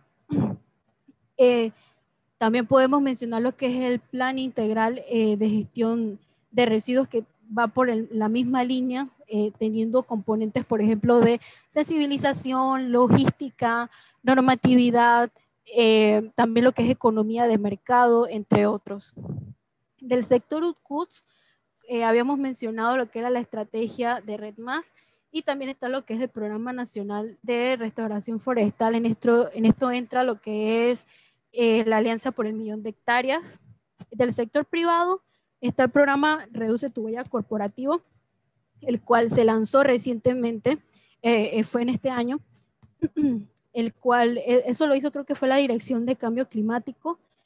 Aquí se unieron, creo que las primeras 50 organizaciones a nivel nacional para lo que es el reporte de sus emisiones de gases de efecto invernadero de una manera mucho más eficaz, que sería a través de una plataforma. Y por último, lo que es el Canal de Panamá, con el programa La Ruta Verde, que es una estrategia ambiental propia de la autoridad del Canal de Panamá para hacer frente a la adaptación al cambio climático.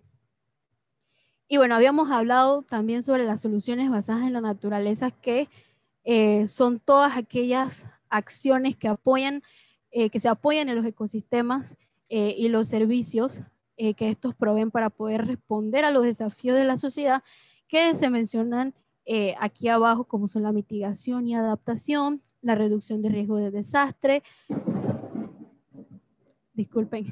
la salud humana, el desarrollo económico y social, la seguridad alimentaria, entre otros. Así.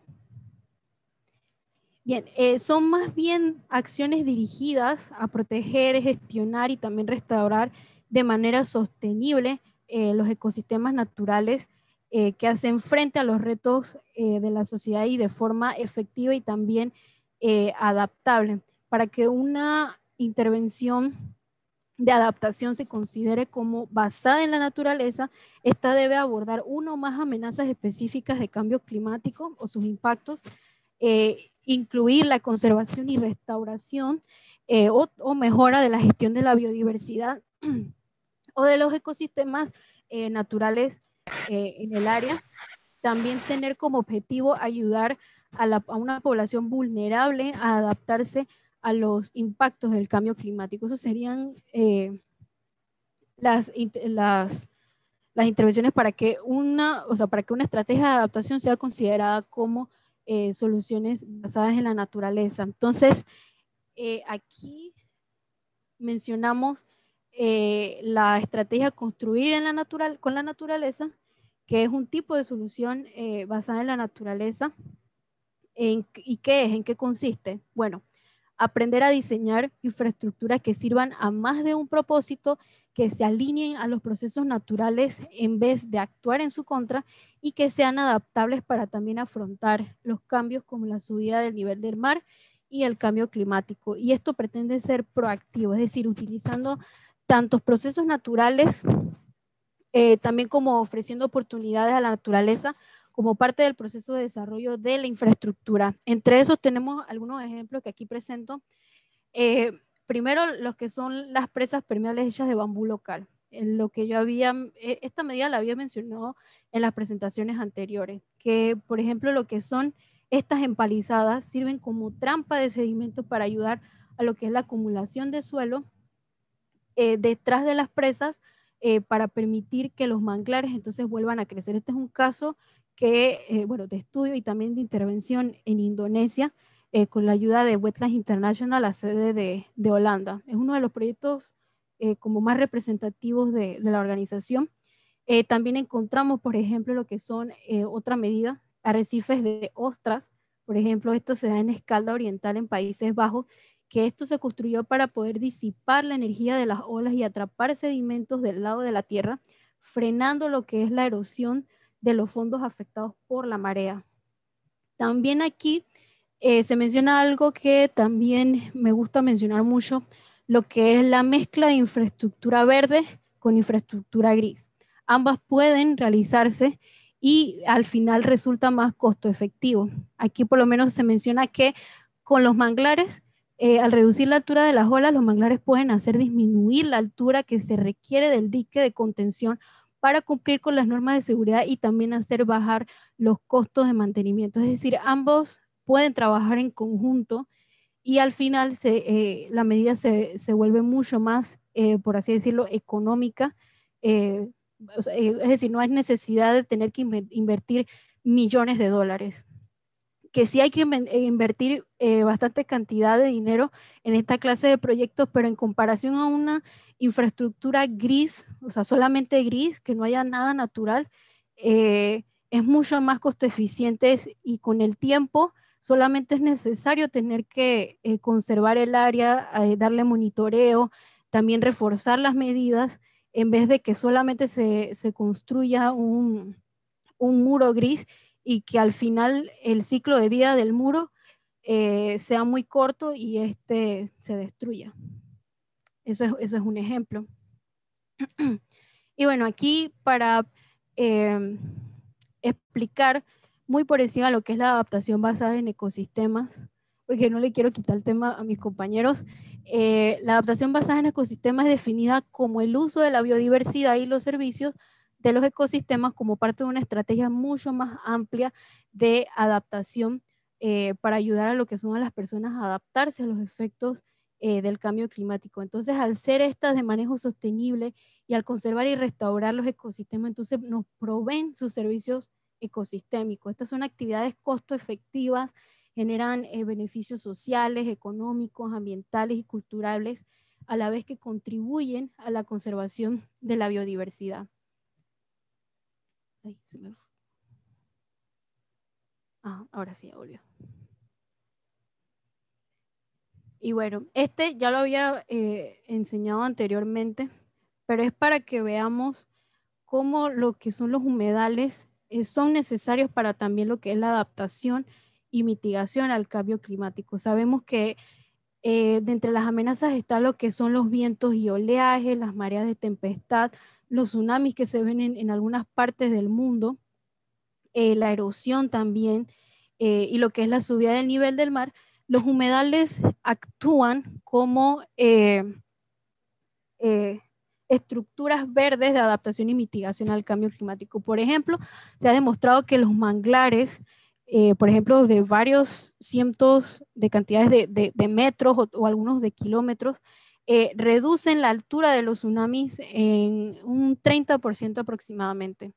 Los bosques de manglar son mucho más eficaces para poder entonces reducir esa altura. Aquí nos referimos con reducir la altura a que gracias a esa concentración de sedimentos, el efecto que va a hacer en la zona costera o en alguna comunidad que se encuentre localizada en la zona va a ser mucho menor. También está lo que es la erosión. Se sabe que, como mencioné, los lugares donde hay manglares suelen reducir la erosión y mejoran la sedimentación. La vegetación de los manglares reduce lo que es la energía de las olas y ralentiza el flujo de agua sobre la superficie del suelo, reduciendo así lo que es la capacidad del agua para desalojar los sedimentos y llevarlos fuera de las zonas de manglares. Y claro, esto también ayuda a lo que es la subida del nivel del mar. Aquí entonces muestro cómo los manglares reducen la energía del viento y también del oleaje que los atraviesan, lo que va disminuyendo su capacidad de erosionar los sedimentos. Todos aquellos factores que actúan en la atenuación del oleaje. Primero, lo que es la densidad y también el esparcimiento de los mismos árboles de mangle es muy importante. La distancia que hay a través del manglar, la profundidad de las mareas también es muy importante tenerlo en cuenta porque es válido que muchos de estos fenómenos hidrometeorológicos, y si suceden continuamente y se van incrementando más, van a llegar a destruir el manglar.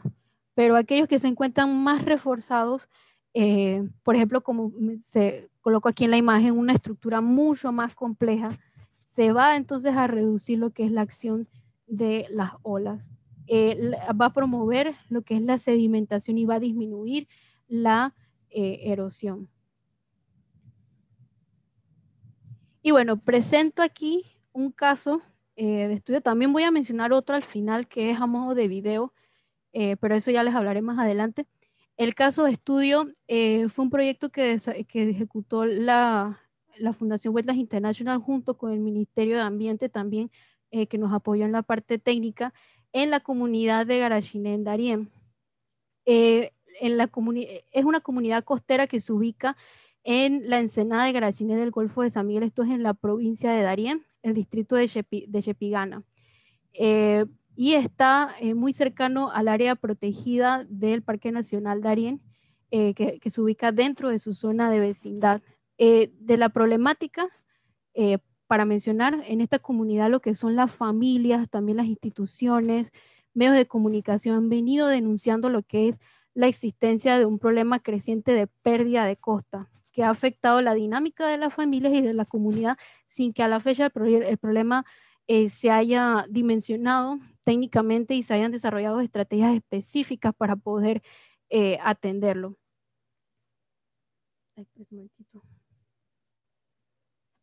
Entonces, en las imágenes que presento en la derecha se puede ver cómo está erosionada la línea de costa en la comunidad, cómo también está muy cerca de lo que son infraestructuras de vivienda. Aquí otro ejemplo más. Estos son gracias a las mismas imágenes que nos compartieron grupos organizados de la comunidad de Garachiné.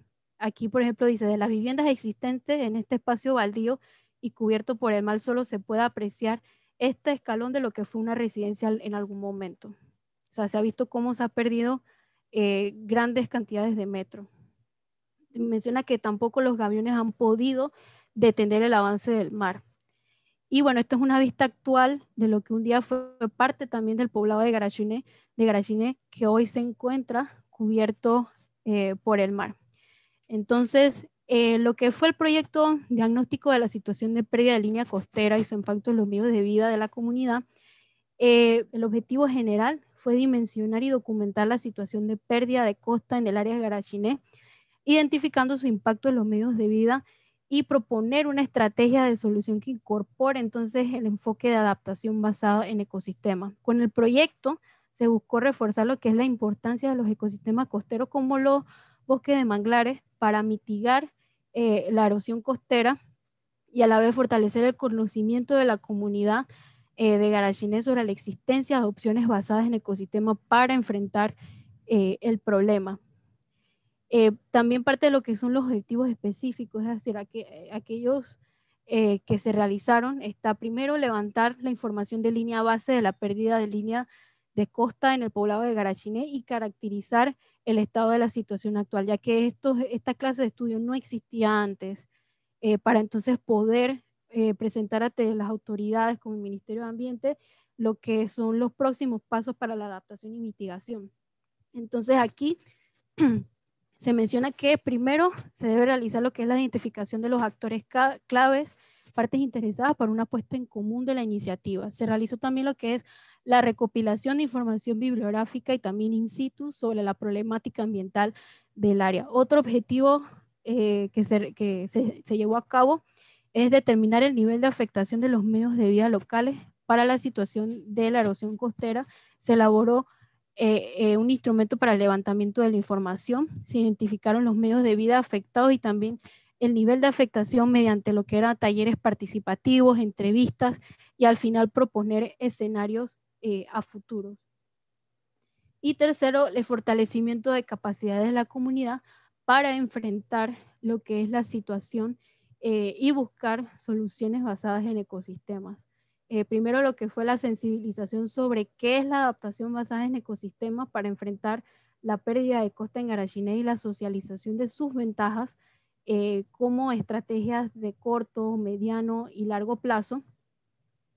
Y también desarrollar una estrategia y plan de acción comunitario que incorpora entonces el enfoque de adaptación basado en ecosistema para atender el problema de la pérdida de línea de costa, afianzando lo que son los niveles de organización y alianzas dentro de la misma comunidad y que puedan apoyar esta acción a corto, mediano y largo plazo. Entonces, dentro de lo que eran los resultados del diagnóstico, se determinó que el movimiento neto de la línea de costa es de aproximadamente 35.5, ya cerca de los 40 metros en un periodo de 35 años, lo que quiere decir que desde la data que se tenía de 1984, bueno, esto fue por imágenes satelitales, porque como dije, no se contaba con información técnica, hasta 2019 la línea de costa ha estado retrocediendo esa cantidad de metros. La condición actual del frente del mar del pueblo de Garachiné los mantiene entonces menos resilientes y se debe a la falta de una barrera natural o artificial que proteja la línea de costa. Entonces, como alternativa que se les propusieron dentro de lo que era el plan de acción, está primero el uso de barreras permeables como las que habíamos visto anteriormente. Esto es empleando palizada o enramada es decir, como de ese corte o mantenimiento de cercas vivas en las fincas del área como material básico para hacer entonces estas barreras, disminuyendo así entonces el efecto erosivo y reteniendo sedimentos. Otra alternativa era la construcción de castillos de ostras, que eso implica lo que es la construcción de estructuras de cemento, donde se pueda recuperar la población de ostras en el área, en donde se requiera proteger la costa que se esté erosionando, y esto sería como un plan piloto más o menos.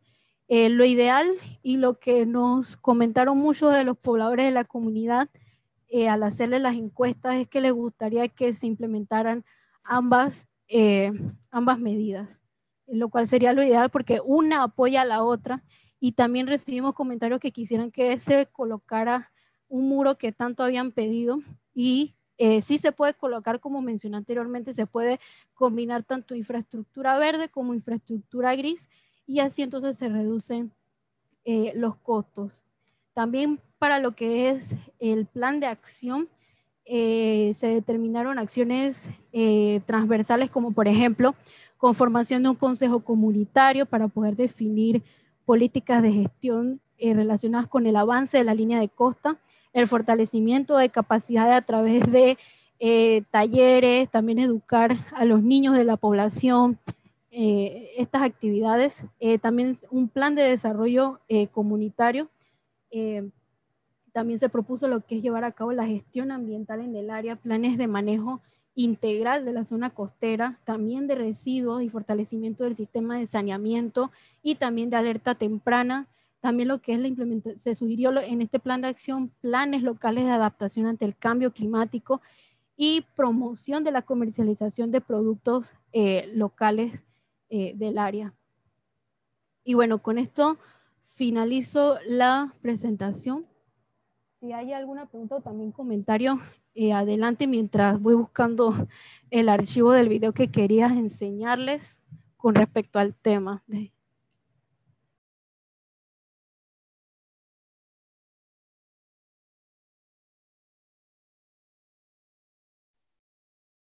Muy bien, pues muchas gracias, Lanet. Interesante este tema. Bueno, ya el último tema, qué bueno que lo introdujo así. Mañana vamos a tener oportunidad de hablar bastante sobre adaptación basada en ecosistemas y, bueno, ver más a fondo todos los pequeños detalles de la adaptación. Vamos a ver un poco más sobre herramientas, vamos a ver un poco sobre todos los temas que envuelven esa adaptación basada en ecosistema, porque, bueno, es nuestro título del curso y debemos de pues, darle el tiempo y todos los detalles necesarios. Vamos a darle paso entonces, Lanet, al video, si ya lo tiene listo. Con eso terminaríamos el día de hoy. Ya comentarles que ya tenemos abierto en el Moodle, ya tenemos abierto todas las actividades para el módulo 1. Entonces, démosle paso al video y después seguimos hablando de ello. Adelante, Lanet. Gracias. ¿Se ve la pantalla? Sí se ve. Sí. Gracias. Adicional, si el video pasa muy rápido porque está en inglés, yo en el módulo, bueno, en el Moodle, lo siento, puse el archivo de traducción a español, así que lo pueden leer con más calma, junto con el video también si lo desean. Este ya tiene subtítulos, pero creo que no los van a poder ver muy bien, así que por eso hice la traducción al español. Para ver si tal 100. Listo. ¿Se escucha? Se escucha. Ok.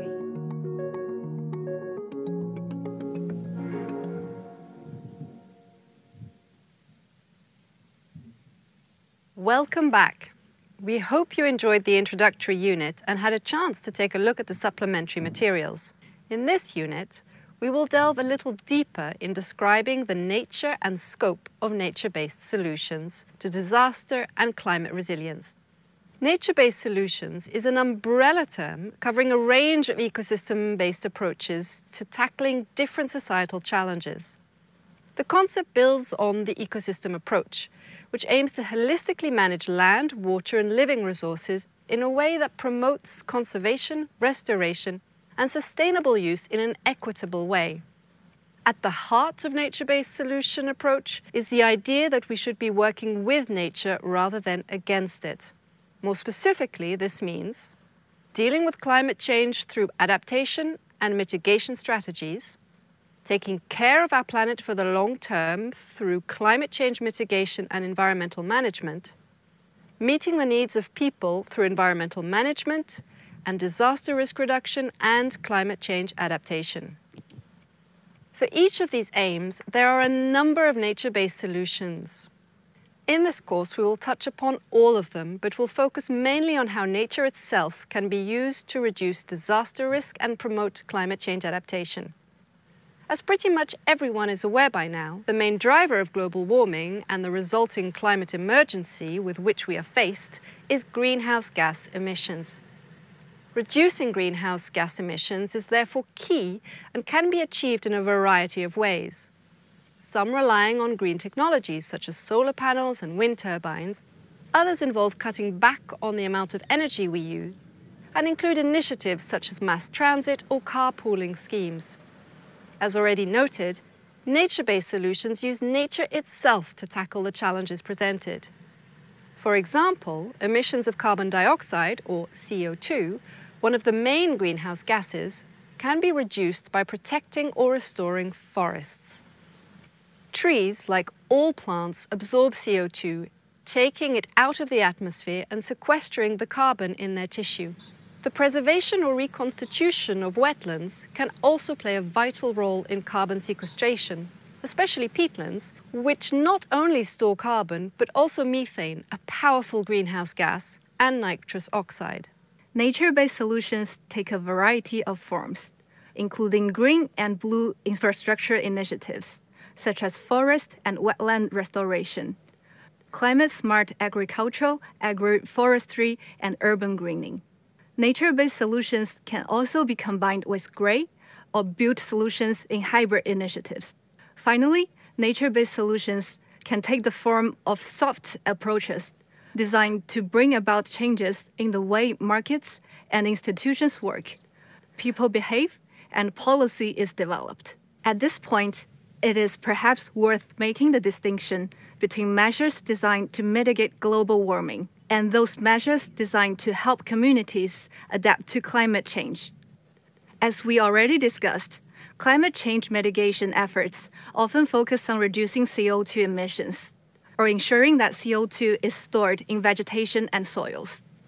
Climate change adaptation, on the other hand, aims to help people by reducing their exposure to hazard events, such as storms and droughts, and/or prepare them for such events. The Paris Agreement addressed both climate change mitigation and adaptation by establishing targets for reducing harmful emissions and pollution on the one hand and increasing human well-being on the other. A good example of an initiative designed to support progress towards those targets is Europe's Green Deal, which promotes green jobs covering a range of activities, including recycling, green construction, and the development, installation, and maintenance of renewable energy sources, and the restoration of ecosystems such as wetland and forests. Ecosystem-based adaptation initiatives generally focus on long-term adaptation to chronic and irreversible stressors such as gradually warming temperatures, sea level rise, and glacial melting. Employing a range of biodiversity and ecosystem conservation approaches, such initiatives help people adapt to the adverse effects of climate change and mitigate climate-related hazards. They can also focus on improving the livelihoods of local communities, for example, by encouraging the cultivation of drought-resilient crops. Ecosystem-based disaster risk reduction aims to reduce hazard events and/or communities' exposure and vulnerability to them. Disaster risk reduction is typically focused on near-future risks, such as landslides or floods. Such initiatives may involve, for example, the installation of early warning systems, but we can also reduce disaster risk through the planting of trees to stabilize slopes. Ecosystem-based disaster risk reduction addresses both non-climate-related events, such as earthquakes and tsunamis, and climate-related events like hurricanes and heat waves as well, as other kinds of hazards. While different, these approaches share an emphasis on ecosystem management, restoration, and conservation, and can be thought of as interventions that are implemented on a hazard continuum that ranges from near-term, often sudden events such as landslides, to longer-term, generally gradual events such as sea level rise. At the project or operational level, they are often indistinguishable. Environmental management is central to both approaches and can be combined with measures that explicitly reduce disasters and climate impacts. Such interventions have been around for decades, but it's only recently that we have started to emphasize disaster risk reduction and climate change adaptation. For example, in the 19th century, extensive deforestation in the Swiss Alps resulted in heavily flooded downstream cities. As a result, massive reforestation programs were instituted to reduce flooding and landslides. So these approaches are not new, but we need them now more than ever. Tried and tested, they are approaches that work and can now be combined with modern technology such as early warning systems to track landslide movement and river height, or they can be combined with climate-smart agriculture to increase people's resilience. Hopefully this brief summary has given you a sense of the power and diversity of the nature-based solutions available to us in tackling the climate challenges we face. In the next video, we will get into the nuts and bolts, or rather roots and branches, of how they are applied in real-world contexts.